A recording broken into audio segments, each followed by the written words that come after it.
अरे रानी, ओ रानी, सो रही हो क्या अभी तक? रानी की जेठानी जोर जोर से चिल्ला रही थी घर के आंगन में खड़े होकर। रानी यानी मैं। तभी मैं भागती हुई अपने कमरे से निकली और बोली, दीदी आ गई मैं। जेठानी बोली, रानी तुम्हारा नाम है, तुम रानी नहीं हो।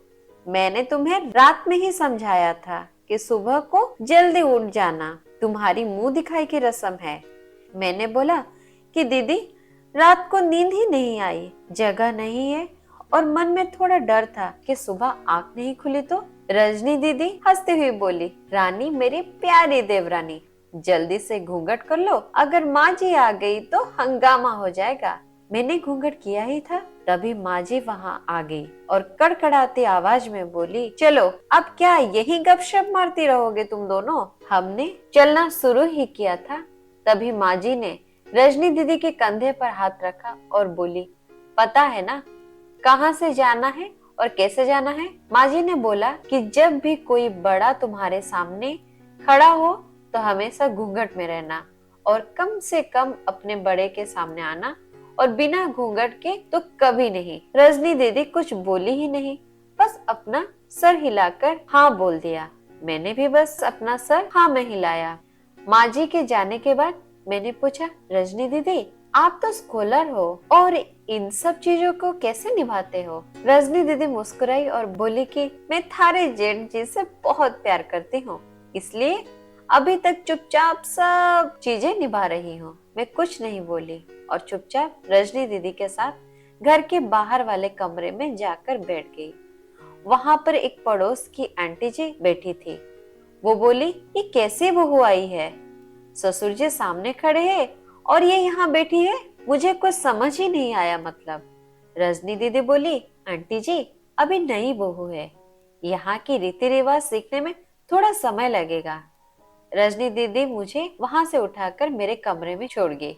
6 महीने यूं ही छोटी छोटी चीजों में बीत गए। फिर एक दिन मैं राहुल के साथ साड़ी लेने गई। राहुल का फोन आया और वो दुकान से बाहर बात करने चला गया। साड़ी की दुकान पर मैं बेधड़क होकर साड़ियां देख रही थी। तभी साथ में बैठे हुए अंकल जी खांसे एक बार, फिर 2 बार, फिर 3 बार। मैंने साड़ी वाले भैया से बोला, भैया इन अंकल जी को पानी दे दो, बहुत खांसी हो रही है इन्हें।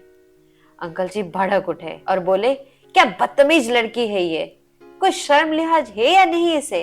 दुकान पर हंगामा देख राहुल बाहर से भागकर अंदर आया और अंदर आते ही अंकल जी के पैर छूकर बोले, मामा जी आप यहाँ? मैं घबरा के दुकान से बाहर निकल आई, एक लंबा घूंघट करके गाड़ी में बैठ गई। राहुल बाहर आया और गाड़ी में बैठकर गाड़ी बहुत तेज चलाने लगा।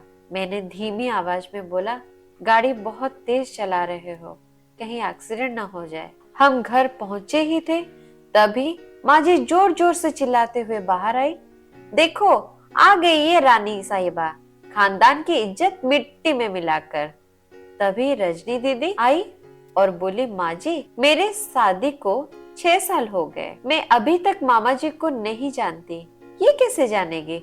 माँ जी जोर से चिल्लाई, देखो कैसे चपड़ चपड़ जवान चल रही है इस रजनी की भी। राहुल सबकी बात काटते हुए बोले, माँ ये दोनों सही बोल रहे हैं, अगर ये हमेशा घूंघट करके रहती है तो ये मामा जी को कैसे पहचानेगी? और माँ आज मामा जी के फोन पर तुमने पूरे घर पे शांति भंग कर दिया। ये वही समाज है जिसने सीता मैया पर भी उंगली उठाई थी। पिताजी और जेठ जी ने भी अपना पक्ष राहुल के साथ ही रखा। माँ जी थोड़ी देर सोचने के बाद वापस रजनी दीदी और मेरे पास आई और बोली कि तुम दोनों को अपना मर्यादा पता है, मुझे उम्मीद है कि तुम कभी भी मेरा सिर सर से नीचे नहीं झुकने दोगे। हम एक ही परिवार के सदस्य हैं, हमें हमेशा साथ रहना है, अच्छा वक्त है या बुरा वक्त, हर सदस्य को अपनी मर्यादा पता है। माँ जी ने मुझे और रजनी दीदी को गले लगा लिया। ऐसी नई नई कहानी सुनने के लिए आपके डियर रिंकी चैनल को सब्सक्राइब कीजिए और साथ में जो बेल आइकन है उसको भी प्रेस कर दीजिए। फिर मिलेंगे और एक कहानी के साथ, तब तक